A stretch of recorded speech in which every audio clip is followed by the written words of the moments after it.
India दुनिया की सबसे फास्टेस्ट ग्रोइंग इकोनॉमी में से एक है। हम जल्द ही दुनिया की फोर्थ लार्जेस्ट इकोनॉमी बनने वाले हैं। पर सवाल ये है कि अगर हमारी इकोनॉमी इतनी स्ट्रांग है तो हमारा इंफ्रास्ट्रक्चर और हाईवेज इतने वीक क्यों है। फॉर एग्जाम्पल, मुंबई इंडिया की फाइनेंशियल कैपिटल है।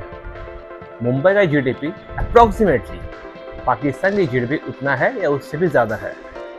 पर तभी भी अगर आप मुंबई में ट्रैवल करोगे तो आपको पॉट होल्स, एंडलेस कंस्ट्रक्शंस और पॉल्यूशन ये मिलेंगे। तो सवाल ये है कि अगर हमारी इकोनॉमी इतनी बढ़ रही है तो अगर इंफ्रास्ट्रक्चर नीचे घट क्यों रहा है। दूसरे देशों में जहाँ पे इंफ्रास्ट्रक्चर और वहाँ की प्लानिंग इतनी अच्छी होती है, उनकी इकोनॉमी इतनी अच्छी ना होने के बावजूद भी, तो हमारे यहाँ पे जहाँ पे इकोनॉमी अच्छी है तो इंफ्रास्ट्रक्चर अच्छा क्यों नहीं हो पा रहा। आज हम इस वीडियो में समझेंगे डेटा के साथ कि हमारा प्रॉब्लम क्या है। कुछ सालों पहले इंडिया के रोड और ट्रांसपोर्ट मिनिस्टर में से नितिन गडकरी जी ने बहुत ही बोल्ड क्लेम किया था। उन्होंने कहा था कि आने वाले कुछ सालों में इंडिया के रास्ते भी अमेरिका के रास्तों जैसे बनने वाले हैं। मतलब no potholes, no cracks on road. अभी तो आपने न्यूज़ रील देखी है, असली पिक्चर तो शुरू होना बाकी है। जो पाइपलाइन में प्रोजेक्ट हो रहे हैं वो इतने तेज़ी से दौड़ रहे हैं कि निश्चित रूप से आप 2 साल के अंदर हमारा रोड इंफ्रास्ट्रक्चर अमेरिका के बराबर होगा। मतलब ऐसा रोड बनेगा जहाँ पे आप 100-120 वाली स्पीड से गाड़ी आराम से चला पाओगे। और यस, गवर्नमेंट का ध्यान इंफ्रास्ट्रक्चर, रोड इंफ्रास्ट्रक्चर पे अच्छा खासा गिर भी रहा है। फॉर एग्जाम्पल, हमारे यहाँ पे जो पहले 63,000 किलोमीटर का रास्ता था वो अभी बढ़ के 1.46 लाख किलोमीटर का रास्ता बन गया है। हमारी जो हाईवे कंस्ट्रक्शन स्पीड थी जो पहले 12 किलोमीटर पर डे की थी, जो अभी बढ़ के 33 किलोमीटर पर डे की बन गई है। मतलब यस, गवर्नमेंट का ध्यान रास्तों पे ज़्यादा जा रहा है, इंफ्रास्ट्रक्चर अच्छा कर रहे हैं, हाईवे कंस्ट्रक्शन अच्छा कर रहे हैं वो। और कंस्ट्रक्शन के मामले में जो वो लोग कह रहे थे वहाँ पे खरे कई जगह भी उतर भी रहे हैं। प्रॉब्लम क्या है? प्रॉब्लम हाईवे बिल्कुल नहीं है, प्रॉब्लम है बाकी के रास्ते।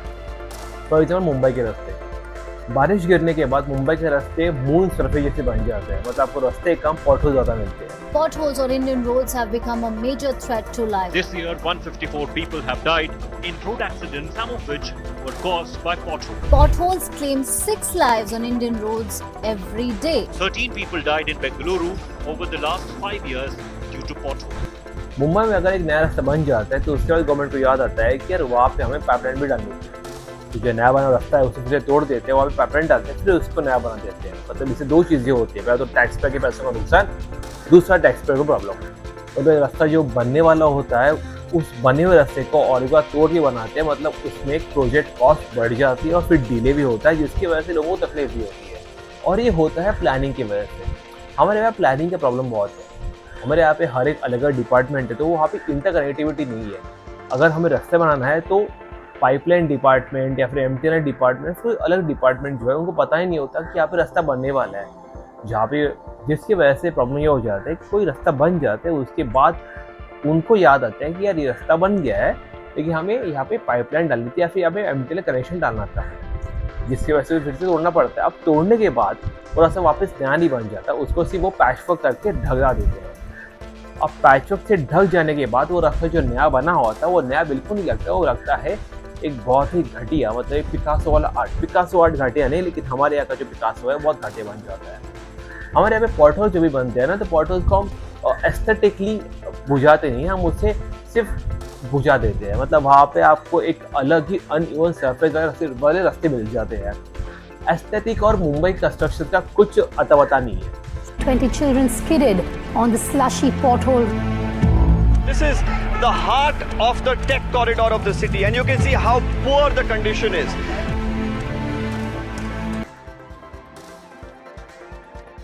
कंस्ट्रक्शन तो हम इतने करते हैं कि हमें पता नहीं हम कंस्ट्रक्शन में क्या ढूंढ रहे हैं। मतलब अगर इनका बस चले तो कंस्ट्रक्शन करते करते ये अर्थ का कोर भी ढूंढ लेंगे। मतलब मुझे ऐसा लगता है कभी कभी खड्डे बनाते बनाते वो एक पैरेलल दुनिया में निकल भी आएगी वहाँ। आई थिंक तो बीएमसी का यही एक लुकआउट है कि वो डीप स्पेस एक्सप्लोरेशन करना चाहते हैं यहाँ से खड्डे बना बना के अर्थ के क्रस्ट के कोर के गई अगल बगल में चले जाएंगे, फिर वहाँ से वो पैरेलल यूनिवर्स का रास्ता ढूंढ लेंगे, फिर हमें पैरेलल यूनिवर्स पे भी जाने के लिए एक इंटरकनेक्टिव रास्ता मिल जाएगा और it will be thanks to BMC, I can say that. पर जोक्स असाइड, ये जो कंस्ट्रक्शन है वो कभी रुकने का नाम ही लेते नहीं है। मतलब एक काम हो जाता है, फिर दूसरा काम शुरू हो जाता है, फिर जो पहला हुआ काम है उस पर और एक बार काम शुरू कर देते हैं, और फिर अगर कई खड्डे बन गए तो उसको हम अपने तौर से बुझा देते हैं। अब मैं ये नहीं कहता कि फॉरेन लैंड में पोर्टल्स नहीं होते हैं, लेकिन वहाँ पे जो एक्शन ली जाते हैं बहुत क्विक होती है। हमारे यहाँ पे पोर्टल्स होने के बाद ना 2-3-4 महीनों के बाद उस पर एक्शन लेते हैं, वो भी तभी जब वहाँ पे कोई वीवीआईपी गाड़ी आने वाली होती है तब, वरना उसे कोई देखता नहीं। फॉरेन देश में जब पोर्टल्स होते हैं ना तो उसे वो इस तरह से बुझा देते हैं कि वहाँ पे पोर्टल था बस कोई पता चलता ही नहीं किसी को, मतलब वो एस्थेटिकली काम होता है, उसे प्रॉपर सरफेस पे उसको रख देते हैं। हमारे यहाँ पे जो पोर्टल होता है रास्ता उसके ऊपर एक अलग सरफेस बन जाता है, मतलब ऐसा लगता है कि वो मिनी स्पीड ब्रेकर लग जाता है हमें। तो यस, हमारे यहाँ पे एस्थेटिक और कंस्ट्रक्शन का कोई मेल नहीं है, पर ये ऐसा नहीं होना चाहिए। अगर हम एक इमर्जिंग कंट्री है जो 4th लार्जेस्ट ग्रोइंग नेशन में से एक है, तो यहाँ पे भी रास्ते वैसे होने चाहिए, पर अनफॉर्चुनेटली यहाँ के रास्ते वैसे हैं नहीं। प्रॉब्लम सिर्फ रास्तों की नहीं होती, प्रॉब्लम होती है फिर हाईवेज कंस्ट्रक्शन के उनके प्रोजेक्ट टाइमलाइंस की भी। For example Mumbai Goa highway जो बनना चाहिए था 5 सालों पहले ही, लेकिन वो अब तक बन ही रहा है। जब कभी कोई रास्ता बनता है तो गवर्नमेंट क्या करती है, गवर्नमेंट पहला एक मैप बना देते हैं कि रास्ता जब ट्रैवल करेगा तो यहाँ से यहाँ तक जाएगा। उसके बाद वो देखते हैं उस पर कॉस्ट कितने इनकर्ड होगा। जब कॉस्ट इनकरेशन पता चलता है तो फिर कंपनीज को टेंडर पास करती है। अगर एक कंपनी पूरा कंस्ट्रक्शन कर सकती है तो उनको पूरा कंपनी कंस्ट्रक्शन के लिए कंपनी को वो टेंडर पास करती है, या फिर उसे फेजेस में डिवाइड करते हैं, फेज 1, फेज 2, फेज 3, जैसे मुंबई मेट्रो का हो रहा है। फेज 1 फेज वाइज डिवाइड हो रहा है, क्योंकि एक पूरी कंस्ट्रक्शन का जो कॉस्ट है वो एक कंपनी बेयर नहीं कर सकती, तो गवर्नमेंट उसे 50% के तौर पे बेयर कर देती है। जब कोई प्लानिंग होता है तो फर्स्ट स्टेज होता है प्लानिंग का, मैपिंग का होता है रास्तों का, सेकेंड स्टेज होता है लैंड एक्विजिशन का, थर्ड स्टेज होता है टेंडर पास करने का, फोर्थ स्टेज होता है काम शुरू करने का। हमारे यहाँ पे हमने मैपिंग कर दी, टेंडर पास कर दिया, काम शुरू हो गया, लेकिन कुछ जगह पे लैंड एक्विजिशन हो ही नहीं गया था। मतलब अगर आप मुंबई गोवा से ट्रैवल करोगे तो आपको कुछ जगह पे अच्छे खासे रास्ते मिलेंगे, मतलब proper constructed road, 4 lane highways, 6 lane highways, और कुछ जगह पे आपको सिर्फ लाल माटी मिलेगी। मतलब वहाँ पे कंस्ट्रक्शन गई ही नहीं, ऐसा लगता है, मतलब ऐसा लगता है आप अर्बन कंट्रीज से आप कोई पुअर कंट्री में आ गए हो। और ये सब कुछ हुआ इम्प्रॉपर प्लानिंग की वजह से।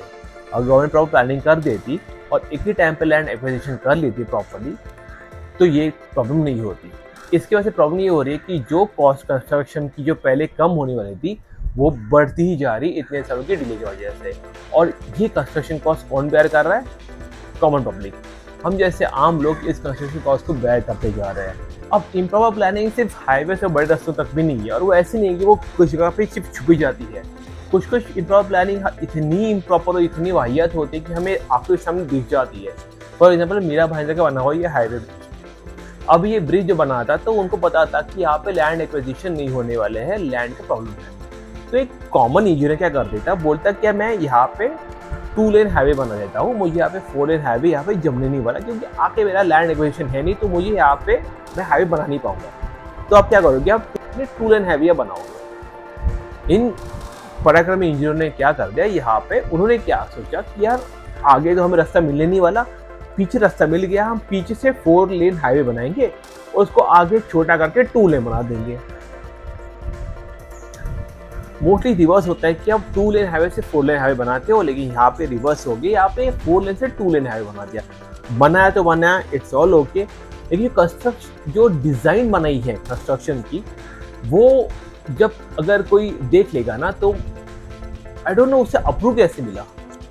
कोई अगर फर्स्ट इंजीनियरिंग का बच्चा भी होगा ना तो वही बोल देगा इसे मुझे ऐसे कंस्ट्रक्ट करना है, लेकिन ये जो महापुरुष है उन्होंने इसे कैसे पास कर लिया पता नहीं। ये कंस्ट्रक्शन देख के यार कोई भी बोलेगा कि इन सबको, इन जो जाहिल पढ़े लिखे जाहिल है, उनको पता ही नहीं इंजीनियरिंग क्या होती है।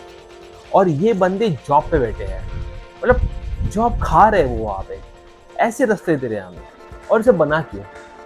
2 लेन हाईवे से काम हो जाता तो 4 लेन बना के, सिंपल चीज़, पैसों के लिए। जब आप 2 लेन हाईवे को 4 लेन हाईवे बनाते हो तो उसका प्रोजेक्ट कॉस्ट बढ़ जाता है। अब ज़्यादा मटेरियल यूज़ होता है, ज़्यादा काम बढ़ जाता है, प्रोजेक्ट कॉस्ट बढ़ जाता है। मतलब 100 करोड़ का रास्ता अब 200 करोड़ का बना रही हो। मतलब जहाँ पे आपको सिर्फ 100 करोड़ यूज़ करने थे, आपने 200 करोड़ यूज़ कर दिए टैक्स पे के पैसों के। उसमें से आपने अपने लिए कुछ खाचा मार लिया करप्शन से, और फिर आपने लोगों को रास्ता दे दिया ऐसा वाला, और सोचा कि कोई देखेगा भी नहीं और कोई उस पर एक्शन लेगा भी नहीं। लेकिन बात हुई उल्टी, लोगों ने एक्शन ले लिया लेकिन कुछ ज़्यादा फायदा हुआ नहीं। लेकिन इसका प्रॉब्लम किसको होने वाला? इसका प्रॉब्लम होने वाले हम जैसे लोगों को ही, कॉमन पब्लिक को, जहाँ पे नॉट अनटाइम्ड गवर्नमेंट, अनटाइमली गवर्नेंस की वजह से हम जैसे लोग प्रॉब्लम में आ जाते हैं। तो हमें इसके रिस्पॉन्सिबल बनाए किसको? गवर्नमेंट को, कंस्ट्रक्शन कंपनी को, बाकी लोकल बॉडी को। हर एक लोग इस काम के रिस्पॉन्सिबल है। लेकिन सिर्फ रिस्पॉन्सिबल बना के प्रॉब्लम नहीं है, हमें उस पर एक्शन लेना ही पड़ेगा। और हमारी यहाँ पे गलती हो जाती है, हम चीज़ों को देखते हैं, उस पर कमेंट करते हैं, फिर भूल जाते हैं। हमें भूलना नहीं है। तो अगर हमें एक्शन लेना है तो हमें आगे उतरना पड़ेगा, उन्हें उनकी कॉलर पकड़नी पड़ेगी, उन पर केस करने पड़ेंगे, तभी कुछ ऐसी कंस्ट्रक्शन वाली चीज़ें बंद हो जाएगी। क्योंकि मुंबई जो सबसे रिचेस्ट सिटी है इंडिया की, अगर वहाँ पे ही ऐसे कंस्ट्रक्शन हमें दिखने मिल जाएंगे तो आप बाकी के शहरों में क्या ही एक्सपेक्ट करोगे। मुंबई की जीडीपी अप्रॉक्स $300 बिलियन की है। अगर हम सिंगापुर या मलेशिया की जीडीपी सोचें तो वो $400-500 बिलियन की है। लेकिन अगर आप सिंगापुर के रास्तों को देखोगे तो आके रास्ते एक बहुत ही डेवलप, चाइना या फिर अमेरिका के रास्तों जैसे ही है, बहुत डेवलप, बहुत अच्छे। वहाँ पे पॉटहोल्स, क्रैक कुछ नहीं दिखोगे आपको। प्रॉपर प्लानिंग के एग्जीक्यूशन करने के बाद जो रास्ते बनते हैं वो सिंगापुर मलेशिया जैसे बनते हैं। सिंगापुर मलेशिया में करप्ट गवर्नमेंट नहीं होती, वहाँ पे करप्शन का कोई जगह नहीं है। हमारे यहाँ पे करप्शन हर एक जगह में भरी पड़ी है, जिसकी वजह से हमें रास्ते मिलते हैं जो ऐसे मिल जाते हैं। जैसे पॉटहोल ज़्यादा है, खड्डे ज़्यादा है और अनसेफ कंस्ट्रक्शन है। मतलब कंस्ट्रक्शन इतने अनसेफ है कि अगर आप अंडर कंस्ट्रक्शन वाले मेट्रो के नीचे भी खड़े रहोगे तो आपके ऊपर कभी एक स्लैब गिर जाएगा, पता नहीं चलेगा आपको। अगर कभी जान चली गई तो आपको, आपकी फैमिली को रीइंबर्समेंट के तौर पे 5, 6, 10 लाख मिल जाएंगे या फिर मैक्सिमम 50 लाख मिलेंगे। मतलब आपकी जान की कीमत 5, 10 लाख, 50 लाख की है। तो जैसे मैंने कहा था, अगर हमें इस प्रॉब्लम का सोल्यूशन चाहिए तो हमें खुद से सोल्यूशन बनना पड़ेगा। तो हम सोल्यूशन बन कैसे? हमें अगर कोई प्रॉब्लम दिख गई तो हम उसे उठा के रखना पड़ेगा। हम सारी चीज़ों को गवर्नमेंट के हाथ में नहीं छोड़ सकते, गवर्नमेंट उसे देखेगी भी नहीं, हमें पता है। तो हम क्या कर सकते हैं? अगर आपको कोई इलीगल कंस्ट्रक्शन दिख जाए तो उसे कंप्लेंट कर दीजिए। ये मत सोचिए कि यार मैं अकेला कंप्लेंट करूँगा तो वो इग्नोर कर देंगे, ये मत सोचिए। क्योंकि अगर आप जैसे सोच रहे हो ना, वैसे आप जैसे 1000 लोग सोच रहे होंगे कि मैं अकेला हूँ, मैं क्यों कंप्लेंट करूँ, मैं करूँगा तो इग्नोर कर देंगे। मत सोचिए, आगे कंप्लेंट कर दीजिए। क्योंकि आप जैसे 1000, 10,000, 1 लाख लोग हैं। अगर सब लोग ने आकर कंप्लेंट करना शुरू कर दिया ना तो उनके पास इतने कंप्लेंट हो जाएंगे कि उन्हें उस पर ध्यान देना ही पड़ेगा। अगर आपको लगता है कि वो ध्यान नहीं दे रहे हैं तो हम प्रोटेस्ट भी कर सकते हैं। प्रोटेस्ट करने के बाद, क्योंकि न्यूज़ वालों को तो ऐसी गर्मा गर्म खबर चाहिए होती है, तो प्रोटेस्ट करने के बाद प्रोटेस्ट कवरेज हो जाएगा और फिर उसके बाद गवर्नमेंट को ध्यान देना ही पड़ेगा। आपकी यहाँ पे कभी भी कोई मेंटेनेंस वार्ड मीटिंग्स होती है, वार्ड मीटिंग में सारी चीज़ डिस्कस होती है, तो वार्ड मीटिंग में जाके पार्टिसिपेट कर दीजिए। वहाँ पे आप अपना पॉइंट रख सकते हो। अपने यहाँ की लोकल बॉडीज या फिर लोकल पब्लिक को लेके जाने के बाद वहाँ पे आप अपना प्रॉब्लम रख सकते हो कि आपके यहाँ पे ऐसे प्रॉब्लम्स है, और उसको आप रिटर्न नोटिस में उनको दे सकते हो। जब चीज़ें रिटर्न होती है तो वो ऑन पेपर और रिकॉर्ड हो जाती है, जिसके बाद उनको काम करना ही पड़ेगा। काम शुरू करने की उनको ज़रूरत ही होती है, क्योंकि वो रिटर्न अकॉर्ड्स को छोड़ नहीं सकते। वर्बल अकॉर्ड्स को छोड़ सकते हो, उसका कोई प्रूफ नहीं होता। तो जब भी आप कोई ऐसी मीटिंग में जाओ तो उसे रिटर्न एप्लीकेशन करके उनको दे दीजिए और मेक श्योर कि वो उनके रिकॉर्ड में शामिल हो जाए। इनफैक्ट आपके यहाँ पे आप ऑनलाइन भी उस चीज़ों को कंप्लेंट में डाल सकते हो।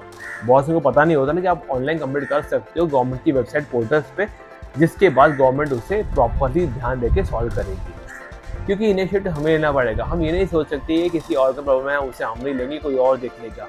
क्योंकि हमें पता नहीं यार ये प्रॉब्लम घूम फिर के हम पे कब आ जाएगी। क्योंकि यार पॉट होल्स पे बहुत लोगों की जान चली जाती है। अब वो जान किसकी होगी हमें पता नहीं। स्लैब गिरने के बाद भी जान चली जाती है। अब वो जान किसी और की होगी या फिर आपकी या फिर आपके फैमिली मेम्बर की होगी, आप वो उसे प्रेडिक्ट नहीं कर पाते। हम कर सकते हैं ऐसी चीज़ बनाना जहाँ पे किसी की जान ना चली जाए। अगर गवर्नमेंट ध्यान नहीं दे रही है तो हम गवर्नमेंट को ध्यान देने के लिए फोर्स कर सकते हैं।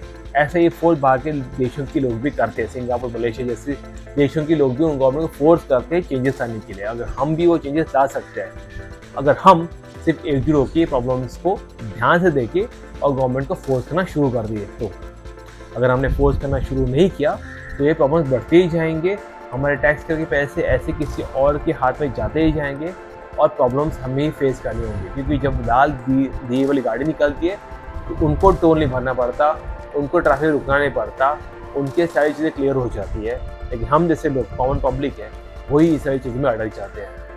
तो आई होप ये वीडियो आपको अच्छा लगा होगा। अच्छा लगा तो प्लीज़ लाइक करें, शेयर करें, सब्सक्राइब करें। मिलते हैं अगली वीडियो में। Bye bye.